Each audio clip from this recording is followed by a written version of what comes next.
Classes class 10 AP series का NCERT का एक और बहुत अच्छा प्रॉब्लम है। ये सीबीएसई के स्टैंडर्ड पेपर में आ सकता है। A spiral is made up of successive semicircle with the centers alternative A and B. Starting at the center A, radii 0.5, 1, 1.5 and so on in terms of centimeter as shown in figure. What is the total length of the spiral made up 13 consecutive semicircle?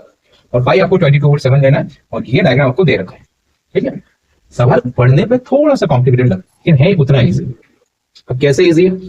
साफ साफ बोला गया है कि एक spiral form है जिसका जो सेंटर है वो ए से स्टार्ट हो रहा है और वो सेमी सर्कल बना रहा है और 13 लगातार वो सेमी सर्कल बना रहा है। जैसे एक छोटा सेमी सर्कल आपको ये दिख रहा है जिसका सेंटर ए है, ये हो गया L1 सेमी सर्कल, ये हो गया L2 semicircle, then L3, L4, L5, L6 and so on 13 time तक आपको जाना है।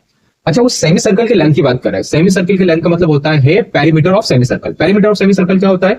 जो सर्कल होता है उसका हाफ सर्कल का पेरीमीटर कितना होता है, और शुड आई से सर्कमफेरेंस 2πr, तो 2πr divide by 2πr। Semi circle का पेरीमीटर क्या होता है? पाई आर। एक काम करिए, पहला पेरीमीटर निकालिए। पहले पेरीमीटर के लिए रेडियस कितनी दे रखी है? 0.5, तो पाई के फॉर्म में ध्यान देते हैं, पाई 0.5। दूसरा पेरीमीटर पाई 1, तीसरा perimeter pi 1.5 and so on.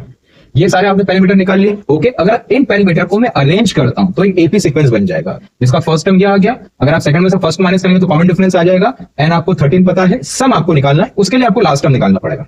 तो सबसे पहले आपके सर ने लास्ट टर्म का रिलेशन लगा दिया, ए पता है, डी पता है, एन आपके नंबर ऑफ टर्म है ये पता है। सिंप्लीफाई करना, पाई के फॉर्म में आंसर आपका A13 आ जाएगा। अब आप सम का रिलेशन लगा देना, ए पता है, A13 पता है, एन की जगह 13 पुट कर देना, simplify simplify simplify and got the answer. Last में पाई की वैल्यू पुट कर देना। इतना सिंपल प्रॉब्लम। आई होप आपको समझ में